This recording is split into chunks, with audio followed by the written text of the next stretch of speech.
Hello and warm welcome to Iceland's high-level political forum side event, broadcasting from Reykjavik on international spillover effects and how we can minimize their negative effects. My name is Sævar Helgi Bragason and I will be your host today during this event we call Managing Our Spillover Effects and Achieving the SDGs Globally. What can the Global North do? We are here in Iceland in this historical building called the House of Collections or Safnahúsið, and with me today are some distinguished guests that will participate in the panel discussion we'll have later in this program on international spillover effects.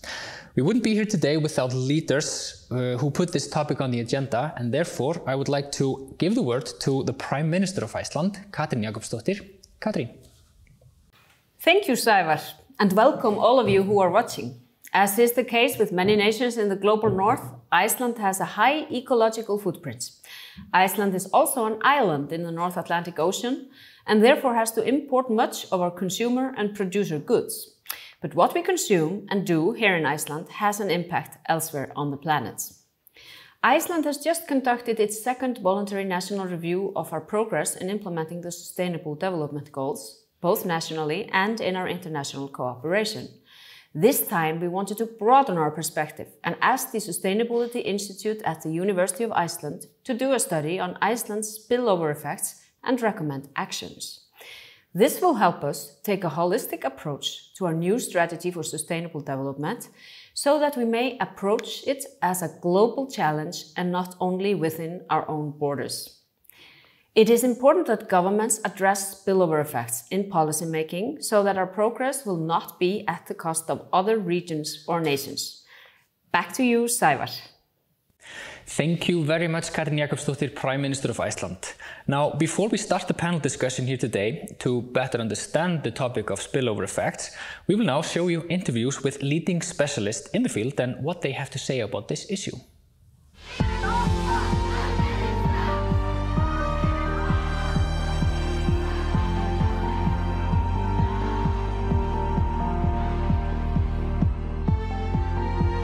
The spillover effect is something that people have just recently started talking about, in that some countries are having an effect which goes across their borders or are transboundary, and these effects can be positive and negative. And now with the Sustainable Development Goals, we have started looking at what are these sort of combined positive and negative effects, and found out that for most of the rich countries, we have much more negative effect on other countries than positive effect. My name is Lorenzo Filamenti, and I'm a professor of sustainability and the director of the Institute for Sustainability at the University of Surrey in the United Kingdom. Previously, I was the Minister of Education, University and Research in Italy and a Member of Parliament. And I was the minister that made the sustainability a mandatory subject in all schools. The spillover effect is significant. It's becoming quite significant. It's become quite significant over the past few years, and it needs to be taken into account. Otherwise, the SDGs cannot be achieved. They will not be achieved by one country alone. We either achieve the SDGs altogether, or we're not going to have any success. The SDGs are 17, and often they're treated as if they were separate, but they have spillover effects across the different SDGs as well. So if you try and do something useful when it comes to water, that cannot be done without doing something useful when it comes to food policy, for instance. Water and food are connected. If we approach the SDGs one by one, we're never going to achieve them. We need to understand the interconnectedness across the SDGs and the interconnectedness across the different countries that are trying to achieve the SDGs. This is at this stage not really happening. One good example is palm oil. Palm oil is produced from oil palms, and there are huge plantations of oil palms now, for example, in Indonesia, in Malaysia, in Southeast Asia. And the rainforest there, they are cut down with all its biodiversity, with all its animals and plants, and the rich biodiversity that is there is cut down to produce these palms. And the oil is used, in soaps, in food, in sweets, in cakes. So just because we are, buying these things and we are importing these products means that there is a large demand for cutting down rainforests, for example, in Southeast Asia. That's one good example. I'm sure that there have been lots of conversations about this at COP26, at COP27, COP28. And because of that, it is now on the radar screen. If it wasn't 10 years ago, it's certainly now on the radar screen. Africa is very rich in minerals, and we are very hungry for the metals that they're getting out of their mines there for our technological development. But we are not making sure that this mining is secure and fair for the local people. So this is another spillover effect. For example, you buy an electric car. The minerals that were used in the production of the battery may have had an impact in the country where it was produced. So this could be social impact, the way people, the standards of living, the workers' condition may be poor, and you could be reinforcing those things when you are trying to behave, should we say, in a good way here in your country. Things that we buy for cheap in Iceland are actually produced with a huge environmental cost in another country. Another example is, for example, e-waste, where the electric appliances that we buy and then discard end up in informal trash heaps around the world, where actually various toxins can leak away from them. And there are many people who live around and even in those trash heaps. A lot of what we consume is being produced in poorer countries, and the cost is being held down because the externalities are being left in the countries where the production takes place. And us in the richer nations, we like this lifestyle, but of course we need to say goodbye to it. It's the end of an era.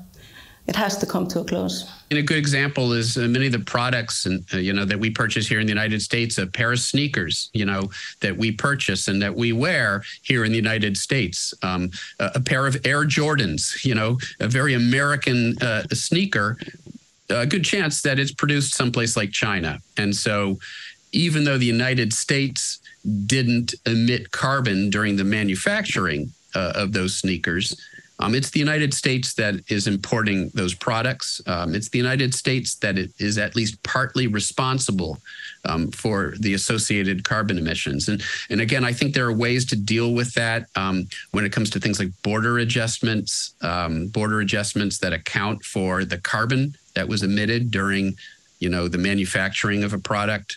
That's one way to try to accommodate these spillover emissions. Negative spillover effects can also be like tax havens or financial flows of money.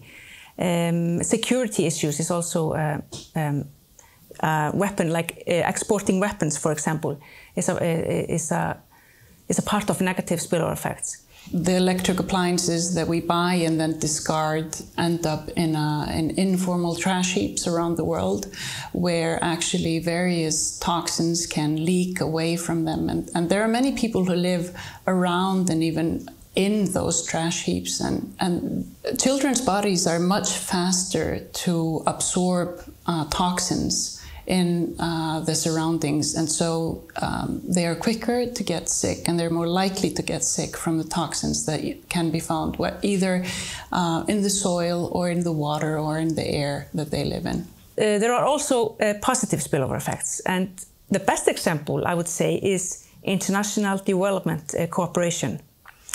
That means that, for example, the money that we are, as a rich nation, putting into cooperating with developing countries on for them to achieve the sustainable development goals by protecting and restoring nature, by working on social issues, education, and health. That is a very good example of positive spillover effects. So much of the impasse right now comes down to sort of the differential responsibilities of different countries, the perceived inequity, for example, on the part of countries like India, who would happily point out that the United States has had this legacy of access to cheap, dirty fossil fuel energy for centuries. Why shouldn't India have its opportunity to do the same, to grow its economy with cheap energy, if the United States and other industrial countries don't have their own house in order, if they're not doing their responsibility, if they're not meeting their obligations? And this is part of that, recognizing the exported emissions, the importance of this spillover effect, I think, is going to be critical in resolving the tensions that still exist between industrial countries and developing countries like India, for example. I think that spillover effect is not taken into account because it's so invisible from our daily lives. We don't stop to think when we decide to renew our mobile phone that the old one is going to end up in an informal garbage heap somewhere in a developing country, a low-income country, where actually the e-waste that it creates has a negative impact on water and sanitation for the people who live around it. It's so far removed from the decision to get the new mobile phone that often we don't have the imagination for it. But the reality is actually very stark and very real. For example, if you buy a pair of jeans, the consumer doesn't necessarily know that the amount of water needed to produce the pair of jeans is enormous, and that the amount of water being polluted by dyeing the material is enormous, and that the person who's probably dyeing the material might be a 10-year-old boy in India who should be at school rather than, working at a factory. Our hungriness for looking good and never wearing the same clothes again is having a huge effect on the planet, because the textile industry gives out huge emissions, plus the cotton may be grown on fields where pesticides are used, so you're polluting the waters, and then you use coloring agents which are toxic, which affects the health and the environment of the local people, and then they are being made in factories where perhaps the people who are sitting at the sewing machines are not allowed to go to the toilet. And this is not visible when we go to H&M to buy a cheap t-shirt. And people need to become more aware of what their impact is when they always want to be wearing something new. And I think influencers are a case in point. We need to get the influencers to show us that wearing your clothes again or something from your mother is cool, and it doesn't have to be straight from a shop. So we are already seeing some of these spillover effects converting into issues that we can experience in our developed high affluence countries, which, for example, one of which is, for example, the refugee crisis that we experienced a few years ago in Europe, when it was like million people trying to enter Europe. When in the near future it might be 100 million or it might be a billion people who are forced to leave the places they live nowadays because of climate change. And it is exactly people who are not themselves even almost part of the climate change, the causing chain of climate change. And that's one thing. Then, of course, in locations where heavy production takes place, where mining takes place, we know that they typically become quite unlivable locations in many ways because of that mining or production of something that causes local pollution or reduces the quality of the local environment. And very typically in such cases, the production does not benefit that local area, at least to a very, very high extent, but is exported to other locations in which then the products are utilized, and which typically tend to be locations that are more affluent, typically much more affluent, that don't want that same production to take place in their own ground, but want it to take place elsewhere so that they don't need to experience and see these consequences. So many have claimed that the spillover effect is the modern version of colonialism, whereby the rich nations occupy someone else's land, they produce their goods in other people's lands, and don't clean up after themselves. There is a lot of slavery, modern type of slavery being performed. This is something that we face in the United States as well. We export much of our emissions to countries like China that are doing much of the manufacturing of the products that we buy and use. And so there's no question that we have to do full cost accounting when we look at the impact that each country is having on, for example, global carbon emissions that are contributing to the climate crisis.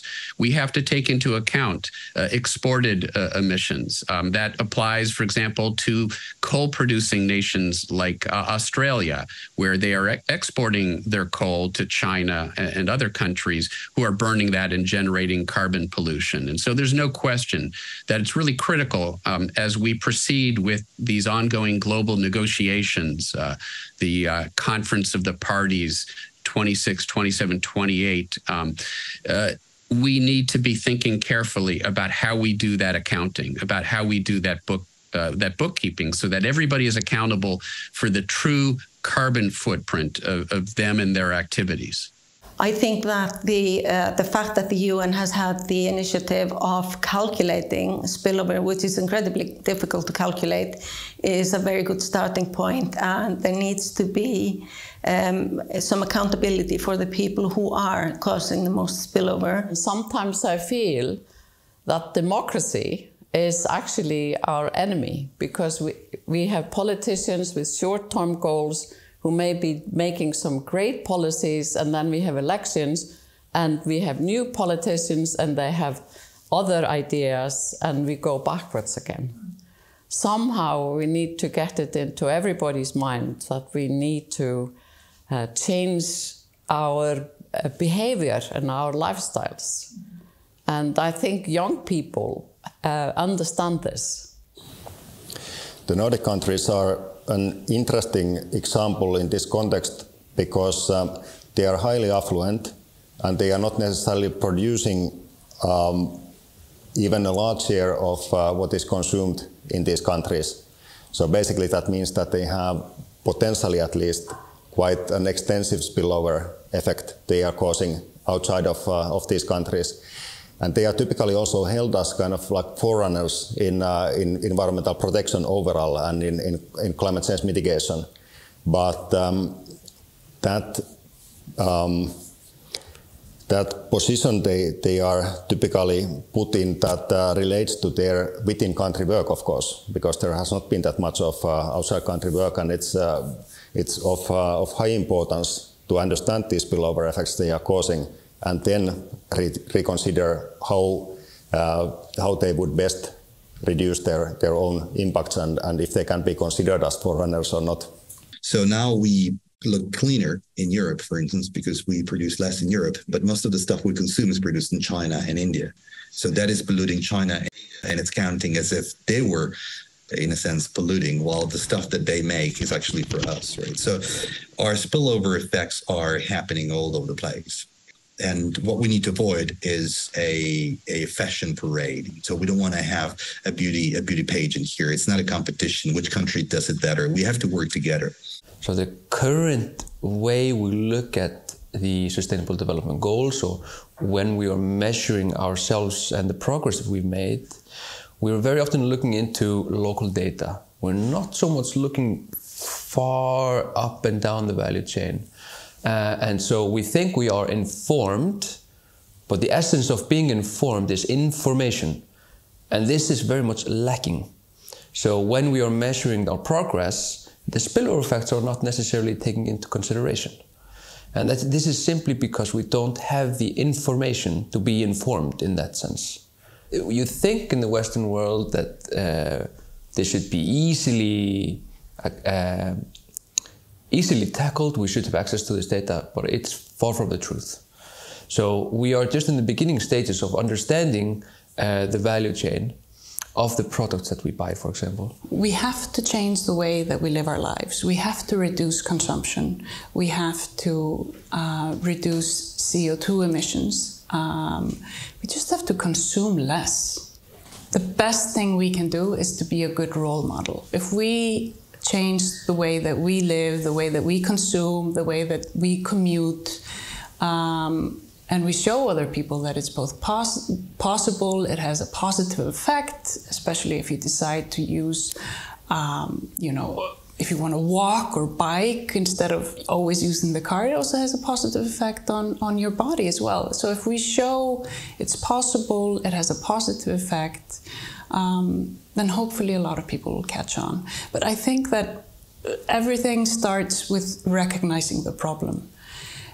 And we need to get a lot of people to recognize the problem really fast. And then we're going to see the change.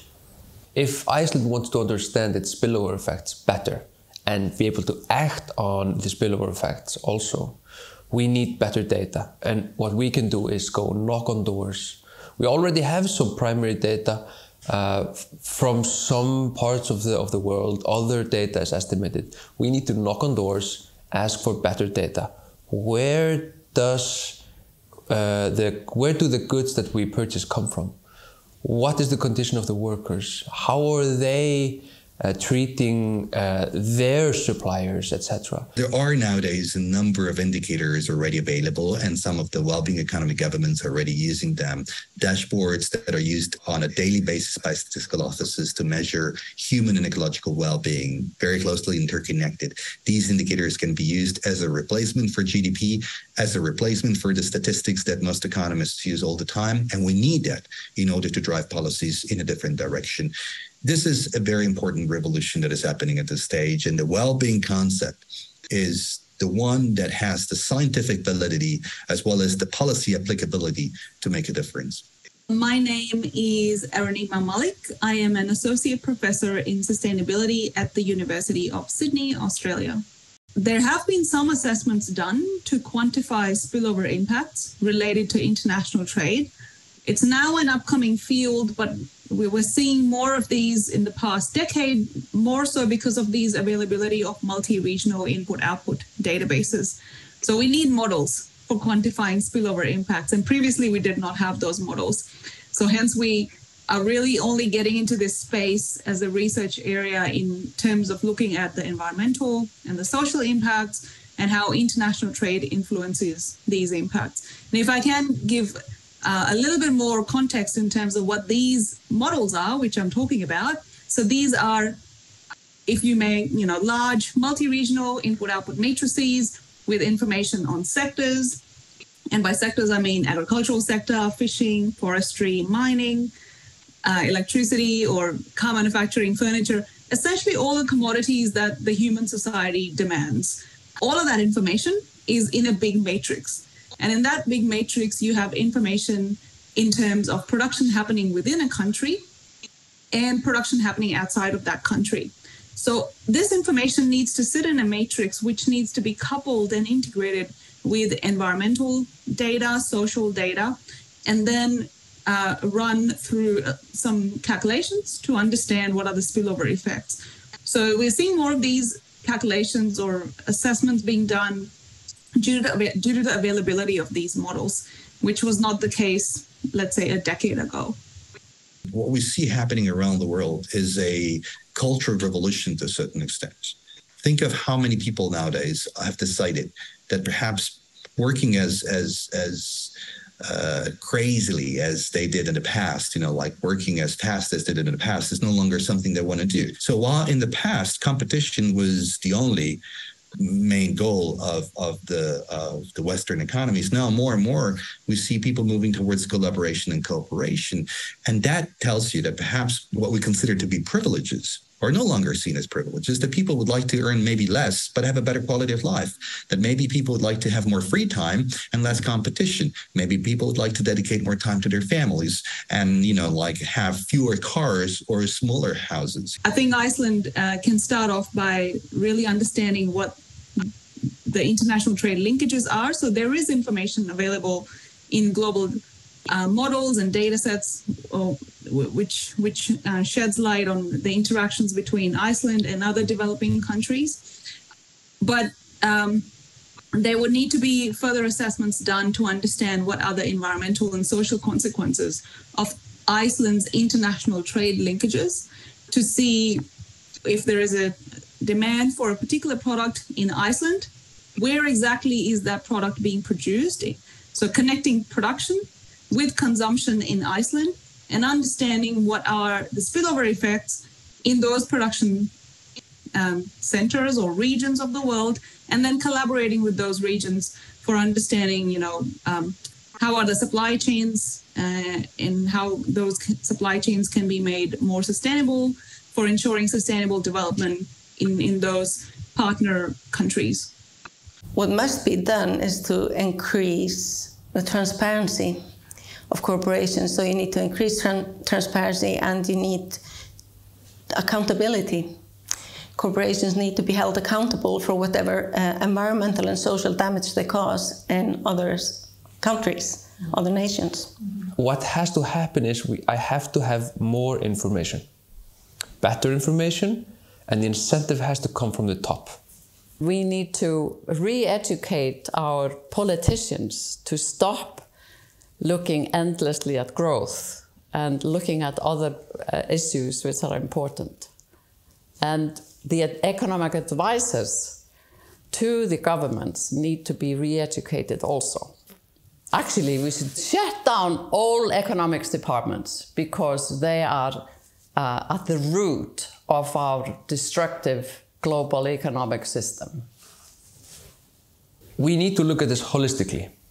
So it's not just okay to look at one country in a silo and the impact it had on the rest of the world.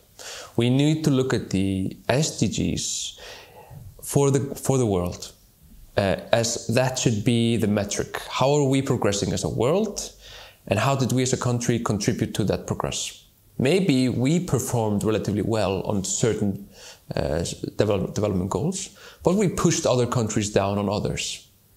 And we need to understand this whole picture in a whole, should we say, and have a holistic conversation about what's happening and what we do outside of our direct performance.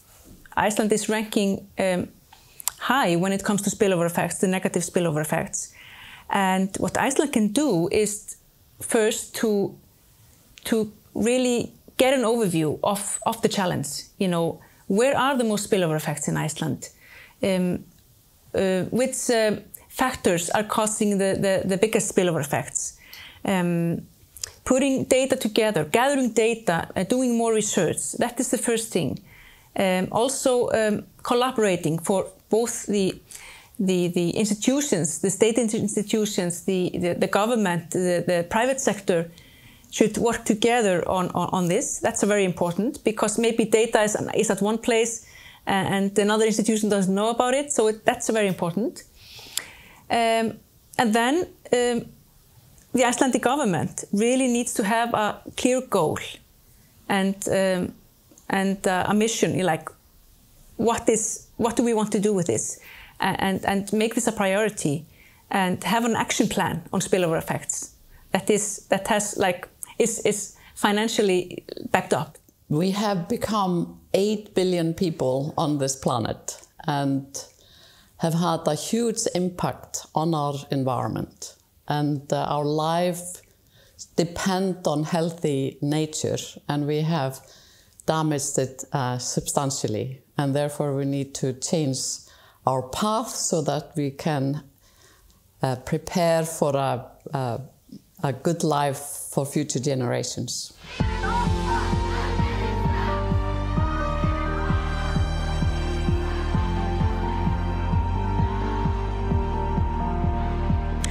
Yes, this program raises many questions on spillover effects, so let me introduce you to my panelists.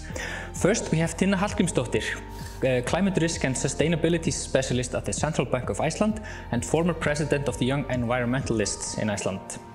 Paul F. Kuranteng, Ghanaian Fellow at the Grow Land Restoration Program, organized by the Agricultural University of Iceland under the auspices of UNESCO, and Hafdís Hanna Ægisdóttir, Director at the Sustainability Institute of the University of Iceland.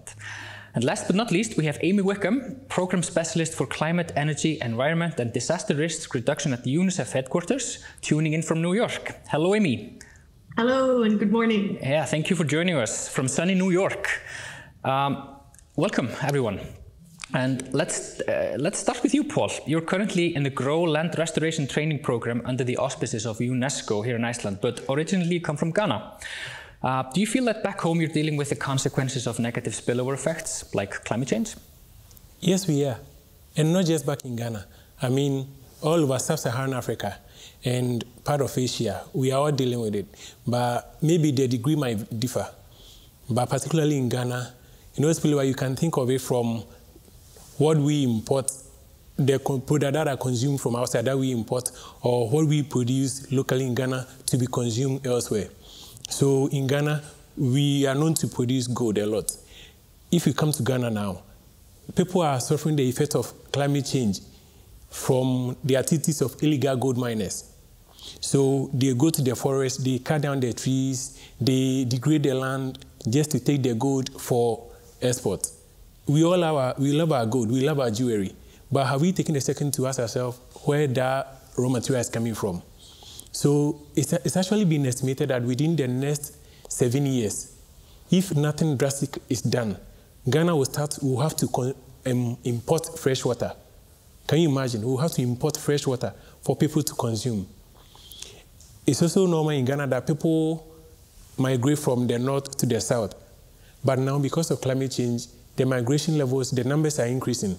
People are actually moving from the northern part of Ghana, coming downwards because the Saharan desert is catching up with them. People plant, we are mostly farmers, peasant farming. We rely on the rain-fed agriculture. You plant, you wait for the rains to come, the rain do not come. So people are not getting the yield that they used to. So we will have to either migrate downwards or we will have to find an alternative source of livelihood. So people are moving into illegal mining. Some farmers are actually selling their farmland to illegal miners. So we are suffering. It's real. Yeah. And does this affect children more than grown-ups, or like?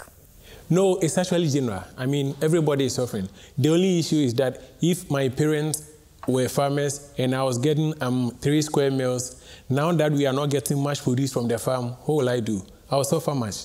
So women and children will suffer more than the men, because back in our environment, women are mostly the ones who go to fetch water, who go to get farm produce. Some men do that, but women and children do it most of the time. So if the rains are not coming and we don't have enough rain, we don't have enough water for people to consume, women will have to travel distance, miles, to get fresh water from the home. Yeah. Thank you. Tinna, you are now working with the Central Bank of Iceland, but you are the former president of the Youth Environmentalist movement here in Iceland. What do you believe young people can do to minimize negative spillover effects? Well, I think because these negative spillover effects in these rich industrialized nations are often due to consumption, overconsumption. So the most obvious thing young people can do is to change their consumer habits. And for that to happen, we need to completely shift our mindset. We need to think about, we have this product in front of us that we want to buy or are considering to buy. We need to think about the whole value chain effects. But also I want to emphasize that we need to put the responsibility where the responsibility belongs. It doesn't belong on the shoulders of young people. It belongs with the people in power. So the governments and these big corporations, they need to take responsibility. So what young people can also do, and what I would like to encourage them to do, is to push for systemic changes so that the most sustainable option is the most affordable and readily available at all times, and push for governments to actually account for these spillover effects and these consumption-based emissions in their greenhouse gas invention categories, and also to account for all these other sustainability effects that they are causing. Yeah, perfect. Amy, you've worked in many places worldwide with UNICEF. Based on your experiences and maybe the experience of your colleagues, How have you experienced negative spillover effects, perhaps then in the global south? Sure. Yeah, absolutely. It's indisputable today that the negative impacts of climate change, such as severe weather events, drought, rising sea levels, disproportionately affect the global south. Weaker healthcare systems and greater prevalence of poverty in the global south can also make these populations more vulnerable to climate change, which is likely to increase health risks such as malnutrition, malaria, dengue fever, and heat stress. Prior to my joining UNICEF headquarters, I worked both at UNICEF Zimbabwe and Mongolia and experienced firsthand some of these impacts, including drought while I was in Zimbabwe and extremely high levels of air pollution in Mongolia. Millions are at risk of climate change, but children in developing countries are suffering the worst. The Children's Climate Risk Index launched by UNICEF underscores the urgency of the problem. The majority of countries in the global south fall under the category of high to extremely high risk of climate-related child vulnerability. Speaking of how everything is affecting people, I mean, Hafdís, Hanna, what do you believe all people in society can do in their everyday lives to hinder negative spillover effects taking place in other countries? Yeah, thank you. We can do so much. First of all, we can reduce what we buy. For example, we can buy secondhand. And first of all, do we need all this stuff? We need to think about that. We have to reduce our consumptionism. So we are a high-consuming societies here in the global north, and we can really think about what we buy. Do we really need this? And if we buy something, that we think about how is it produced, etc. Then we can also reuse what we have.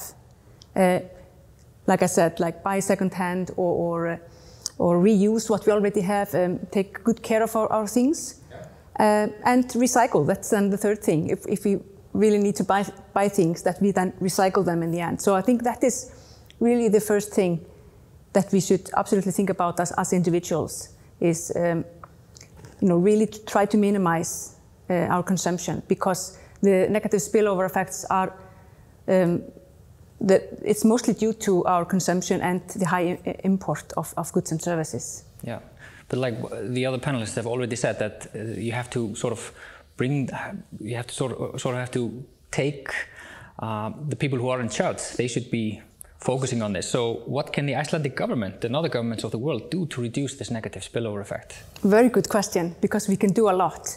I think the first thing that we can do is really to, both the Icelandic government and other governments in the world, is to have a clear vision and to acknowledge that this is a challenge that we have to address. It is very important for the planet and us, humans on the planet. If we are gonna reach the Sustainable Development Goals, we have to think, holistically. Not only one nation, but we have to think as a member of the global society. So we have to have a clear vision in mind that we are going to do something about it, and we have to have an action plan that is funded action plan, so we know what to do next. And then we have to do more research, because what we found out is that we don't still know so much about spillover effects.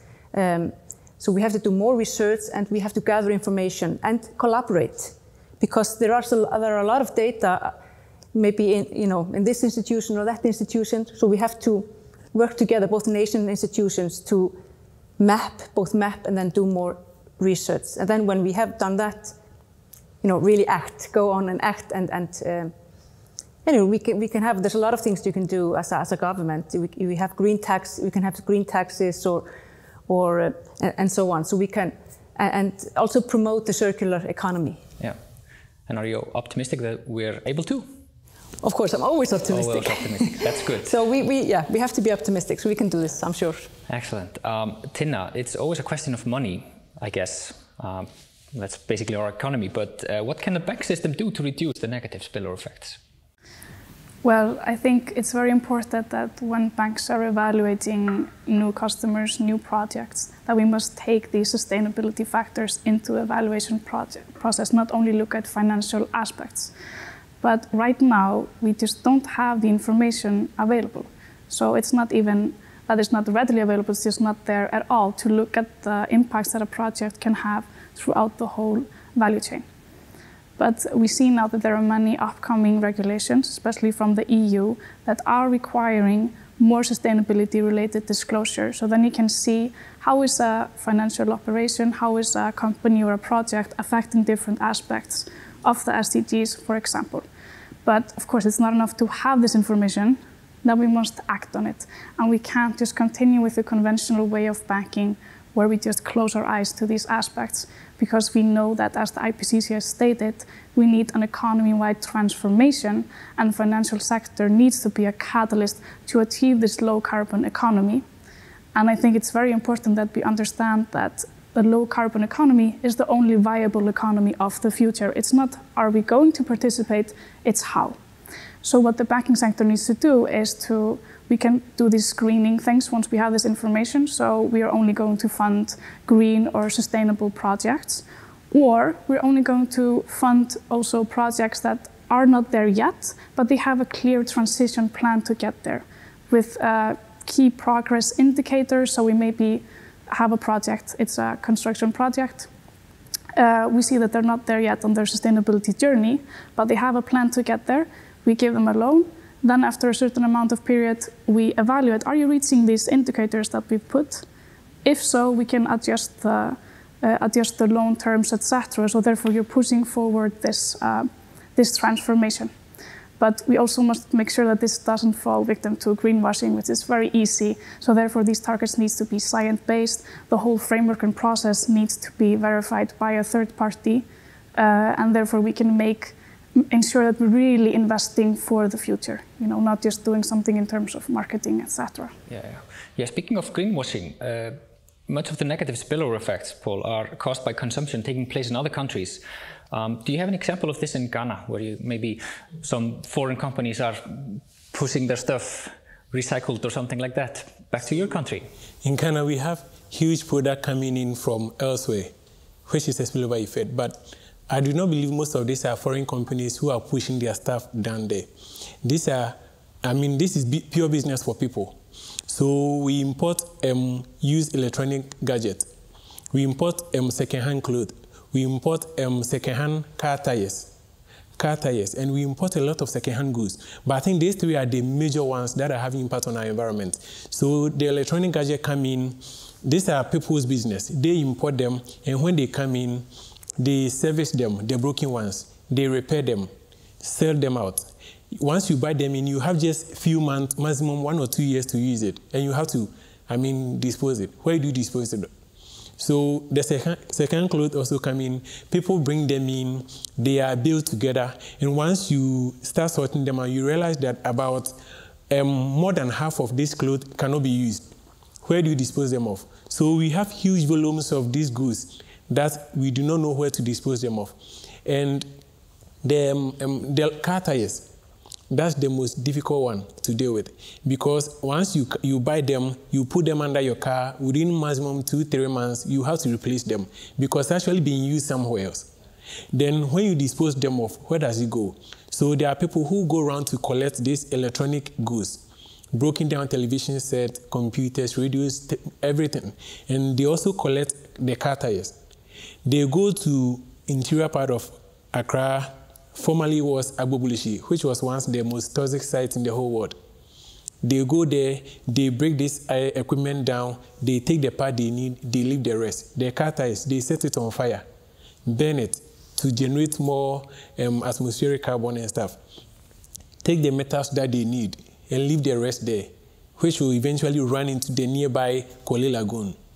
So we have huge examples in Ghana. And is it having any health effects on people? Yes, it does. I mean, there are documentaries online. You just go to YouTube, you key in e-waste. You find documentaries online. There's a documentary by Al Jazeera that people are suffering from cardiovascular diseases, especially people living around this Agbobulushi area. But luckily, the government of Ghana has decommissioned that site, and they are trying to establish a properly managed I think it's about $6 million or something, e-waste recycling site, where they will employ people. So once this electronic gadget come in, there will be people who take the various parts, sort them out, the metals will go together, the plastic will go together, just so that the various parts can be recycled. Mm-hmm. Okay, so in your view, I guess, reducing consumption of, for example, clothing and electronics, we can maybe minimize these negative effects. Reducing consumption can minimize this effect, but not just reducing consumption. I think I buy into most of what she said, that reducing consumption is good, but the government and the agencies should be deliberate about it. You see, the agencies should be deliberate as to how they are going to, what's the way forward. In Ghana, a few years ago, we introduced what we call the eco-levy. The eco-levy. So with the eco-levy, once you are a producer or you are an importer, once you import electronic gadgets into the country, before you even bring them into the country, there is a levy you must pay on the volumes of items you are bringing. Then that levy will go into a fund. Within a few years' time, you need to get rid of all those items you brought into the system. Once you are supposed to take them back. So the take-back system has been developed, and we are trying to perfect it so that once we get it perfected and it start working, when I import 10 tons of television sets, within the next 10 years, I'm expected to at least get rid of those items from the system because they will be expected to break down. I also read somewhere that Iceland is going fully electronic cars within the next 10 years. What's the plan? Is there a plan from the government to rid the system of the old petrol and diesel cars? Or we are just saying people should buy the electronic cars and dispose of, or just give these cars, old ones, to people to send to Africa? You understand? So people can minimize and do something about the situation, but it should be a deliberate attempt on the part of government, on the part of agencies, and even the World Bank and those big institutions who can finance this, to support and say, this is how we are going to do this action plan so that we can all work together. Yeah, excellent. Thank you. Amy, back to you. As we saw in the video before, children are an especially vulnerable group that must be protected from such spillovers. So how are children more affected? Sure, yeah. Children, they'll bear the full costs of lost opportunity throughout their lives.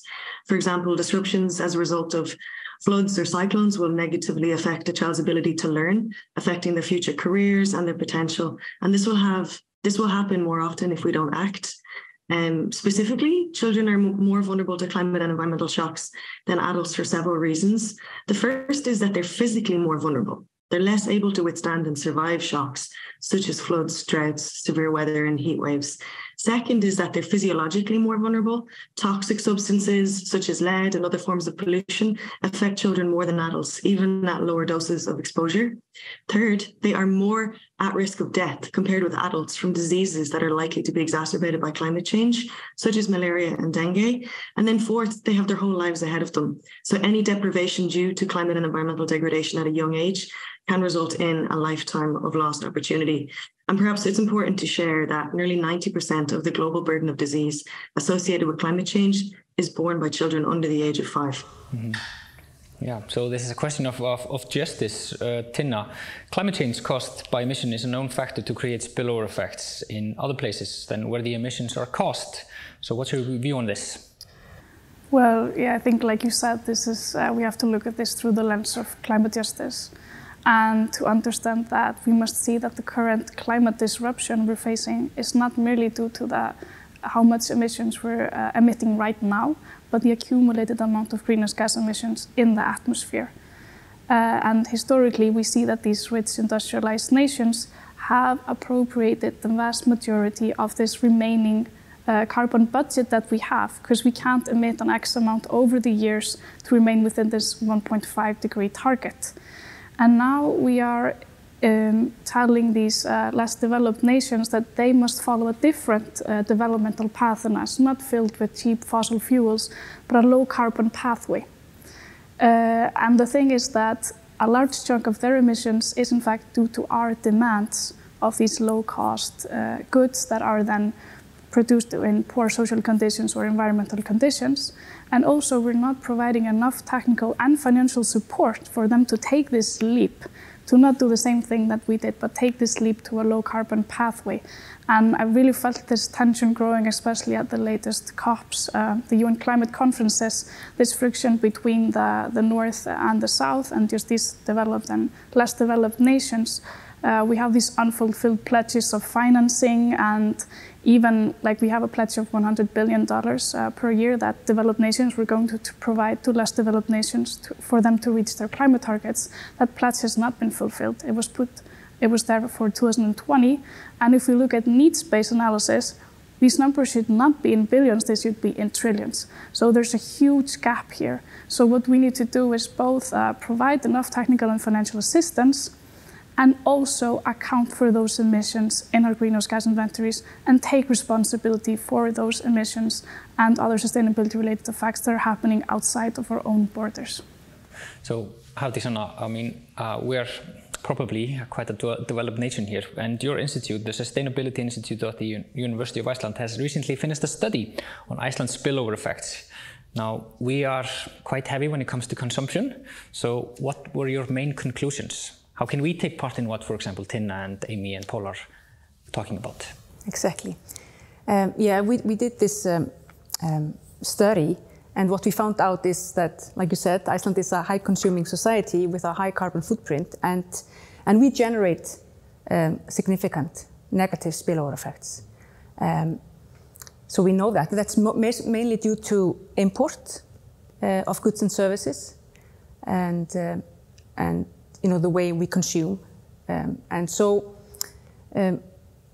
we also found out that there's a lot of things that we need to know, many more things. So we need to, do more mapping, more comprehensive mapping of Iceland's spillover effects. In which sectors are they coming from? Do more research to really find out exactly where the most spillover effects lies, both in the sectors and with institutions. Collaborate more, and collaborate both within Iceland but also with other nations to both map and do studies. So yeah, we came up also with some next steps. For example, like I mentioned earlier, with that Iceland has a clear vision of tackling these negative spillover effects, and that we have an action plan that is well funded, and that we can really act on next steps, both in terms of mapping, doing research, and then doing what we need to do. Okay. Do you have any examples of what's in the plan? How we can do this? Yeah. Like I said, I think we can just start. I think we need to start by having a clear vision. That Icelandic government set itself a clear vision of the next steps, and then the action plan, and then I think the first thing is to get people together from different institutions to see where the data lies, where are the data on spillover effects, because they are scattered around. So we really need to get them all together. So that I think is the first step, and then we need more research, especially on the import, and then we have to do the next steps. For example, with green taxes or etc. So that those are what's in the plan. Excellent. Thank you, Hafdís. Now, do you think people are aware of the spillover effects? And if so, or if not so, how can we communicate it better to people? To all of you. Question to all of you. I don't think people are so much aware about the spillover effects, but I think if we communicate it, I think people will absolutely understand it. But I think sometimes we just, we're not thinking about it, and so on. So I think we need to communicate it better. It is so important that we think holistically about these issues and the spillovers that we're having, both negative and positive, how we can increase the positive spillover effects and how we then can minimize the negative ones. We can do it by putting it on the political agenda, talking about it in the media, talking about it with different institutions and the companies, talking about it in schools, just putting it really a focus on it in the society, that we will not achieve the Sustainable Development Goals unless we think about and that we tackle the spillover effects. Yeah, Paul, how about you? Yes, I believe that the education is good. People need to be aware of the footprint they are leaving behind with the gadgets and the clothes and the everyday buying. But then again, what kind of educational method are we using? So there should be a system of communication with maybe the different generational groups. Whatever we think will work with the Gen Zs, like we call them, the teens, we should find it. If social media is a means, if mass media is a means, but we should have a way of communicating with people so that people know that, so once I buy this and I leave this behind, I'm actually impacting on the environment or impacting another country negatively. You understand? And the government and the institutions should also be deliberate about it, like I said earlier. They should have a plan, that this is the plan we are going to use, and they should make sure that the plan works. Mm-hmm. Yeah. Thank you very much. Antina. Yeah, so I completely agree with what both of you said, and if I can add on, at least for me personally, what really opened my eyes to this is some visual material, because it's very easy to get lost in statistics and numbers, especially when it's effects on people in faraway countries. So I feel like that is something that can really make us open our eyes.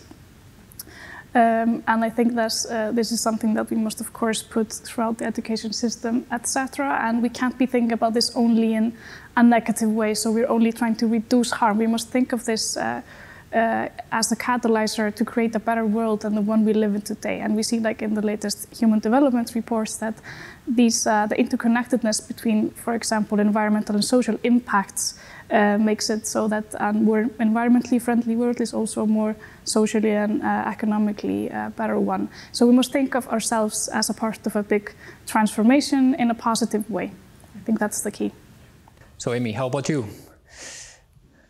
Yeah, I think completely related and very much so linked. I think we also need to listen to the demands and the needs of children and young people, those who are facing the brunt of these impacts. And it needs to trickle all the way to policymakers. Decisions need to be working harder to incorporate the views and experiences of children and young people, and in the design of climate policies and related processes, because it will increase the efficacy, the strength, and the power of our ability to respond. So yeah, that's my point. Yeah, excellent. So maybe end with a question for you. You maybe answered it at least partly, but do you have any advice to people watching on how we may take action to protect children, especially? Yeah, sure. I mean, in addition to listening to the voices of children and young people, I think we also, developed countries can partner with developing nations on climate research, policy development, implementation of mitigation and adaptation initiatives. And these partnerships can leverage strengths and resources from both sets of countries, involving assisting developing countries in building necessary institutional and human capacities, involving provision of technical support, research development to help countries build green infrastructure where children can feel safe. And I think the other point that has come up already quite a few times this morning is tackling the problem at home first. By significantly reducing their own greenhouse gas emissions, rich countries can help to slow the pace of global climate change. And as historically largest contributors to climate change, developed countries have a particular responsibility to lead in this area. Yeah. Thank you so much. Panelists, thank you so much. Hafdís, Paul, Tinna and Amy, thank you so much for participating today, and best of luck in your work in the future, making the world a better place. So on that note, which is an excellent way of ending our discussion, we have come to a close. This has been very informative for me, and I hope for all of you who are watching. This topic is something we hope to see on the agenda of policymakers and organizations all over the world, and that action will be taken to minimize our negative spillover effects. I want to give the word back to the Prime Minister of Iceland, Katrín Jakobsdóttir, to conclude our event here today. And thank you to all of you who are watching. Katrín. Thank you, Sævar, and a special thanks to the panelists and experts who have contributed to this event today. I hope that it has given all of you who are watching the inspiration and drive to take action so we can better manage spillover effects worldwide. It certainly has done so for me. I want to acknowledge that we, the world's nations, have a big task ahead of us to minimize negative spillover effects. But by doing so, we can reinforce our commitment to the Sustainable Development Goals and our promise to leave no one behind. Thank you all.